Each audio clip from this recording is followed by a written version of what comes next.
Junior പെൺകുട്ടികളുടെ 3000 metre നടത്ത മത്സരം. സ്വർണവും വെള്ളിയുമെല്ലാം മലപ്പുറം വാരിക്കൂട്ടിയിരിക്കുകയാണ്. ഒപ്പം തന്നെ മറ്റൊരു സന്തോഷം, മാഷെ ആദ്യം മാഷോട് തന്നെ ചോദിക്കുകയാണ്. മാഷെ സംബന്ധിച്ചിടത്തോളം ഇരട്ടിയല്ല, ഒരുപാട് സന്തോഷം ഉണ്ട് ഈ നിമിഷത്തിൽ നിന്നറിയാം. എങ്ങനെയാണ് കരുതുന്നത്? നല്ല സന്തോഷമുണ്ട്. ഞങ്ങൾ ഗോൾഡ് പ്രതീക്ഷ ഉണ്ടായിരുന്നു. അവൾ നല്ല ടൈമിൽ ചെയ്യുന്നതാണ്. ഇവൾക്ക് ഒരു മെഡൽ വന്നതിൽ ഭയങ്കര സന്തോഷമുണ്ട്. 2 മാസമായിട്ടുള്ള പരിശീലനം തുടങ്ങിയിട്ട്. അപ്പോൾ മാക്സിമം അവൾ ബെസ്റ്റ് ടൈം ചെയ്താൽ പോലും ഒരു തേർഡിനാണ് സാധ്യത ഉണ്ടായിരുന്നുള്ളൂ. അപ്പോൾ ഓള് ബെസ്റ്റായിട്ട് ചെയ്തു. അവൾ സബ് ജില്ലയിൽ തേർഡാണ് അവൾ. ഇവിടുന്ന് അത് സ്റ്റേറ്റിൽ വന്നപ്പോൾ നല്ല ടൈം ഇമ്പ്രൂവ് ആയിട്ട് സിൽവർ ആയതിൽ വളരെ നല്ല സന്തോഷമുണ്ട്. എങ്ങനെയുണ്ട്? നല്ല മഴയായിരുന്നു. മഴ ഒരു പ്രതികൂലമായിരുന്നു? ഇല്ല, മഴ ഒരു പ്രശ്നമായി തോന്നിയിട്ടില്ല. നന്നായിട്ട് നടക്കാൻ പറ്റി. കാരണം വെയിൽ വന്നാലും അത്ര നന്നായിട്ട് ചെയ്യാൻ പറ്റില്ല. മഴയാണ് കുറച്ചുകൂടെ നന്നായിട്ട് തോന്നിയത്. പരിശീലനം എനിക്ക് തോന്നി നിരഞ്ജന ഉറപ്പായിട്ടും മാഷ് പറഞ്ഞതുപോലെ ശിഖ പിന്നെ മൂന്നാമതെത്തുമോ എന്ന പ്രതീക്ഷ, പക്ഷെ രണ്ടാമതായിരുന്നു. പക്ഷെ എല്ലാ സമയത്തും ശിഖയും നിരഞ്ജനയും അവർക്ക് തന്നെ പരസ്പരം സപ്പോർട്ട് ആവുന്നുണ്ടെന്ന് തോന്നി. അങ്ങനെ തന്നെയായിരുന്നു മാഷെ പരിശീലനമൊക്കെ? അങ്ങനെ തന്നെ. അവിടെ ഞങ്ങൾ പരിശീലിപ്പിക്കുമ്പോൾ ആ രൂപത്തിൽ ഞങ്ങൾ 4 വാക്കേഴ്സ് ഉണ്ട് ഇവിടെ വന്നതിൽ. അപ്പോൾ ഇനി സീനിയറിലും കഴിഞ്ഞ വർഷം സീനിയറിൽ ഫസ്റ്റ് വന്ന ഗീതുണ്ട്, പിന്നെ ഒരു ഗായത്രി ഉണ്ട്. അവർ 4 പേരും ഒരുമിച്ചാണ് ചെയ്യുന്നത്. അതുകൊണ്ടുള്ളൊരു മാറ്റമാണിത്. കാരണം അവർ 2 പേരും ഇപ്പോൾ വന്നവർ മത്സരിക്കാനുള്ള 2 പേരും സ്റ്റേറ്റിൽ മെഡൽ വന്ന ആൾക്കാരാണ്. ഗീതു ആണ് ഫസ്റ്റ് വാക്കറിൻ്റെ ഞാൻ പരിശീലിപ്പിച്ചതിൽ. പിന്നെയാണ് ഇവള് വന്നത്, പിന്നെ ഗായത്രി, അതിന് ശേഷമാണ് ഇവള് വന്നത്. അപ്പോൾ വരുന്നവർക്ക് മെഡൽ വരിക എന്ന് പറയുമ്പോൾ ഭയങ്കര സന്തോഷമാണ്. ശിഖ എനിക്ക് തോന്നുന്നു 2-3 മാസത്തെ പരിശീലനം ഇതാ നമ്മൾ വെള്ളി കൊണ്ട് പോവാണ്. എന്ത് തോന്നുന്നു? അത് ഇവരൊപ്പം ചെയ്തിട്ട് തന്നെ നല്ല രീതിയിൽ ഇമ്പ്രൂവ് ആകാൻ പറ്റിയത്. അതിൽ ഭയങ്കര സന്തോഷമുണ്ട്. സെക്കൻഡ് കിട്ടിയതിൽ സന്തോഷമുണ്ട്. ഈ പരിശീലനം നടത്തുമ്പോ ഇപ്പോൾ നിരഞ്ജന ഇങ്ങനെ പറഞ്ഞു തരും, ഇങ്ങനെ നടന്നാ നമുക്ക് ഭയങ്കര സപ്പോർട്ടാണ്. നല്ല രീതിയിൽ സപ്പോർട്ട് ചെയ്യാറുണ്ട് ഇവരൊക്കെ. ഗീത വെച്ചായാലും നിരഞ്ജന ആയാലും ഗായത്രി ആയാലും നല്ല രീതിയിൽ സപ്പോർട്ട് ചെയ്ത് അവരൊരു ഇതിൽ കൂടിയാണ് സെക്കൻഡ് കിട്ടിയത്.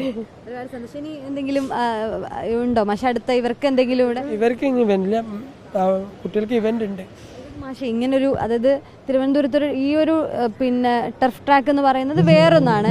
അവിടെ ഇപ്പോൾ അവിടുത്തെ സാഹചര്യങ്ങൾ ഇങ്ങനെ ആയിരിക്കില്ല. അപ്പം എങ്ങനെയായിരുന്നു പരിശീലനം? ഞങ്ങൾ ഗ്രൗണ്ട് ഞങ്ങൾക്ക് ആകെ 130 മീറ്റർ ഗ്രൗണ്ടിൽ ചെയ്യുമ്പോൾ ഉള്ളൂ. പിന്നെ അതന്നെ ചളിയൊക്കെ ആയിട്ട് കിടക്കുകയാണ്. ഞങ്ങൾ റോട്ടിലാണ് കൂടുതലും പരിശീലിക്കുക. പിന്നെ ചാത്തന്നൂർ, പാലക്കാട് ചാത്തന്നൂർ പോയിട്ട് ഞങ്ങൾ പ്രാക്ടീസ് ചെയ്യല്. അപ്പോൾ സാറുണ്ട്, സാറവിടുത്തെ കായിക അധ്യാപകനാണ്, ഞാൻ കോച്ചാണ്. മൂപ്പരെ സപ്പോർട്ടും സ്കൂളിൻ്റെ മാനേജ്മെൻറ്റിൻ്റെ സപ്പോർട്ടും കൊണ്ടൊക്കെയാണ് ഇത് വണ്ടിയൊക്കെ വിട്ട് തന്നിട്ട് നമ്മൾ ചാത്തന്നൂരൊക്കെ പോയിട്ട് പ്രാക്ടീസ് ചെയ്യുന്നത്.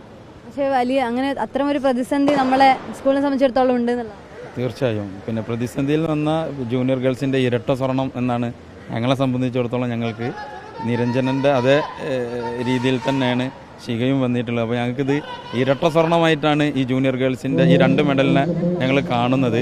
കാലിക്കറ്റ് യൂണിവേഴ്സിറ്റിയിലും കോച്ച് പറഞ്ഞ മാതിരി ചാത്തന്നൂരും ഏകദേശം 30-35 കിലോമീറ്റർ അപ്പുറത്തേക്ക് അതിരാവിലെ എണീറ്റ് പോയി കുട്ടികളുടെ കഠിന പ്രയത്നത്തിൻ്റെ ഭാഗമായിട്ടാണ് ഈ ഒരേ ഇനത്തിൽ 2 മെഡൽ വന്നിട്ടുള്ളത്. അപ്പോൾ അധ്വാനത്തിനുള്ള ഫലം ഞങ്ങൾക്ക് കിട്ടി എന്നുള്ളതാണ്. ഞങ്ങൾക്ക് ഇരട്ടി മധുരമാണ്, ഇരട്ടി സ്വർണമായിട്ടാണ് ഞങ്ങൾ ഇതിനെ കാണുന്നത്. മലപ്പുറം എപ്പോഴും അത്ലറ്റിക്സിന്റെ കാര്യത്തിൽ മുന്നിൽ നിൽക്കുന്ന ഒരു ജില്ല കൂടിയാണ്. അപ്പോൾ ഇത് ഇവരുടെ പേരിൽ സ്വർണവും വെള്ളിയും കൂടി വരുമ്പോൾ മലപ്പുറത്തിന് കൂടി കൂടുതൽ പോയിന്റിലേക്ക് എത്തുന്നു എന്നുള്ളത്. മലപ്പുറം ഞങ്ങളെ ഇവന്റ്സ് ആയിട്ടില്ല, മലപ്പുറത്തിന്റെ ഇവന്റ് ആവുന്നേ ഉള്ളൂ. ഞങ്ങൾ കയറി വരുന്നതാണ് പ്രതീക്ഷ. ഞങ്ങൾക്ക് മലപ്പുറം ജില്ലക്ക് ഒരുപാട് മെഡൽ വരാണ്ട്. ജമ്പിലും ടെക്നിക്കൽ ഇവൻ്റൊക്കെ വരുമ്പോൾ ഞങ്ങൾ കയറി വരുന്നതാണ് ഞങ്ങളെ പ്രതീക്ഷ. കഴിഞ്ഞ പ്രാവശ്യം വന്ന പോലെ ഓവറോൾ ഫസ്റ്റ് വരാൻ പറ്റുമെന്നാണ് ഞങ്ങളെല്ലാവരും പ്രതീക്ഷിക്കുന്നതാണ്. അതിനൊരു തുടക്കം അതിന് ഞങ്ങളെ ഭാഗത്തുനിന്ന് കോൺട്രിബ്യൂട്ട് ചെയ്യാൻ പറ്റി എന്ന് സന്തോഷം ചെയ്ത് അതിൻ്റെ തുടക്കം തന്നെ ആവട്ടെ. ഒരുപാട് സന്തോഷം നമുക്കും കണ്ടതിൽ. കാരണം സ്കൂളിൻ്റെ ഇരട്ടി മധുരം, മാഷ് പറഞ്ഞതുപോലെ സ്കൂളിൻ്റെ ഇരട്ടി മധുരം, കോച്ചിനെ സംബന്ധിച്ചിടത്തോളം ഇരട്ടി മധുരം, ഇവർക്കെല്ലാവർക്കും വലിയൊരു സന്തോഷം ആ ഒരു സമയം കൂടി ആയതുകൊണ്ട്. വീഡിയോ ജേർണലിസ്റ്റ് സച്ചിനൊപ്പം reporter Sunisha Illoor, in reporter Thiruvananthapuram.